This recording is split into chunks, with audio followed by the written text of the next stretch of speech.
கற்பகம் என்றிட கடும் துயர் போகும், கற்பகம் என்றிட எதும் ஜெயமாகும்.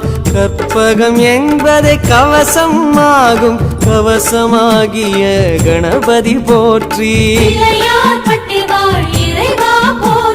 காலம் மூன்றும் கணிப்பவன் நீயே, காப்பதும் கடமை கற்பக தருவே.